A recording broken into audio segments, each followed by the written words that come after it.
En primer lugar, esa purga, como vos la llamás, en realidad no es otra, porque no es solamente el episodio de Hu Jintao retirándose del Congreso, sino las decisiones en cuanto a separar a algunos altos funcionarios del poder en China, como Li Keqiang, por ejemplo, el premier, y concretamente qué significa en términos de la nueva etapa que llamamos de Xi Jinping. Bueno, todo esto está relacionado con lo que yo planteé en la primera parte de esta charla, que es en China hay hoy un debate interno entre los que quieren continuar con un proceso de reforma y apertura administrado, controlado, pero de reforma y apertura en relación con Occidente, y los que de alguna manera quieren frenar esa reforma y apertura. Y esto es realmente muy, muy importante, porque para el mundo, Churchill decía que hay que mirar la historia lo más lejos posible hacia atrás, para verla mucho mejor hacia adelante. Y China tuvo periodos de cerrarse. De hecho, milenariamente, la concepción de China es, como creo que lo planteé al principio, el extranjero es hostil.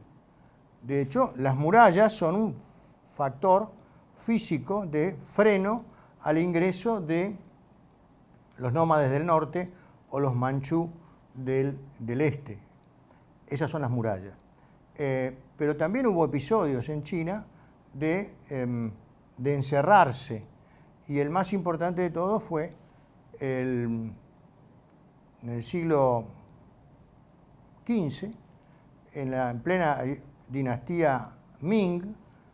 La dinastía Ming creo que empieza hacia el 1344, y en el año 1410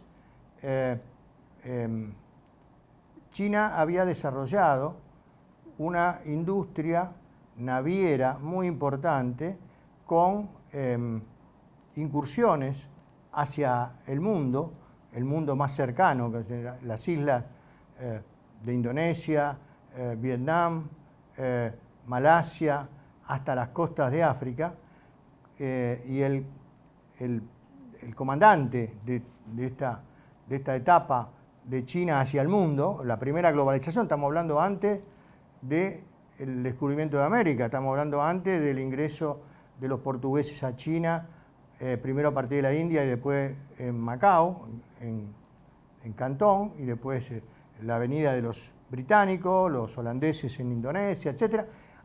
China tenía un desarrollo marítimo hacia el mundo muy importante. Podría haber continuado.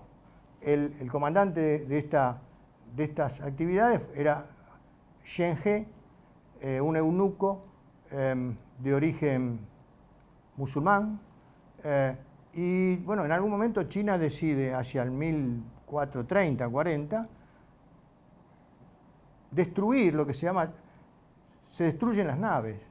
O sea, la destrucción de las naves es eso, se destruyeron las naves que eran muchísimo más desarrolladas que las naves con las cuales Colón llegó a América. Eso ocurrió en el siglo XV, y se destruyen las naves y se destruyen los astilleros.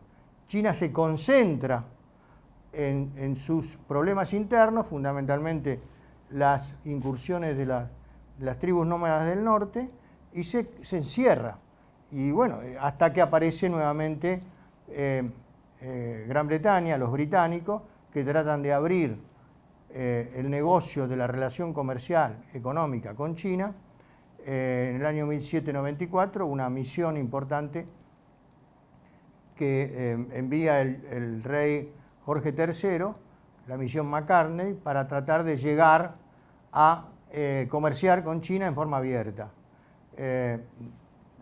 La misión no tiene éxito, y lo que termina ocurriendo, después de que los británicos entran a la India, a diferencia de lo que pasó con China, que no entraron a China, sino que siempre fue una incursión costera.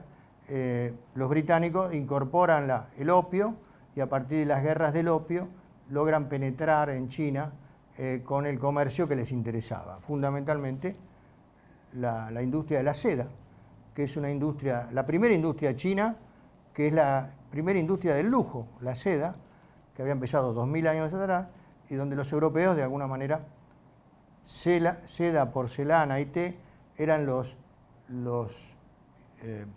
productos del comercio internacional. Un producto que también se había,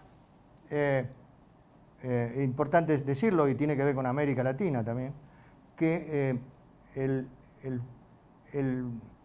lo que se conoce como el galeón de Manila, que es los barcos españoles que salían de Acapulco, en la costa de México, del Pacífico, y llegaban a Filipinas, porque por el Tratado de Tordesillas estaba dividida la relación entre Portugal y España de cómo llegar a las Indias en general. Bueno, España llega a través de Acapulco, por el Pacífico, a Manila. Los chinos llegaban a Manila, a Filipinas, e intercambiaban sus productos por la plata metálica. Lo que siempre quisieron los chinos fue plata metálica.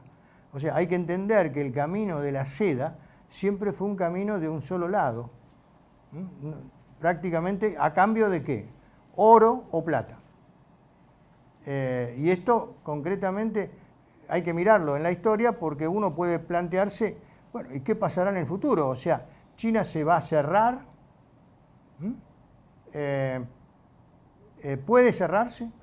Segunda pregunta, dado que ya se abrió y la sociedad china ha incorporado las ventajas de vivir en Occidente. Lo vimos con todo el turismo chino, casi 160 millones de personas que se movían antes del COVID en el turismo en todo el mundo, en Europa, en Latinoamérica, en Estados Unidos. O sea, el turismo chino fue muy importante en los 20 años últimos antes del COVID, antes del 2019. Entonces yo creo que afortunadamente el hecho de que la cultura nueva china es muchísimo más friendly en la relación con Occidente, es que vamos a tener una recomposición económica en toda la morfología de producción y de relaciones de comercio, y donde obviamente va a haber países que van a estar mejor o peor posicionados en este nuevo escenario. Y ahí es donde yo creo que es muy importante señalar y discutir la ubicación que va a tener en este nuevo orden geopolítico global con reshoring, o sea, traer las industrias hacia los países de origen, nearshoring, o sea, traer las industrias a países cercanos a los de origen, y friendshoring, o sea, traer las industrias a países amigos de, por ejemplo, el caso de Estados Unidos. Y bueno, ahí es donde es un tema central que tiene que ver con lo que va a pasar en Latinoamérica y particularmente con el caso argentino.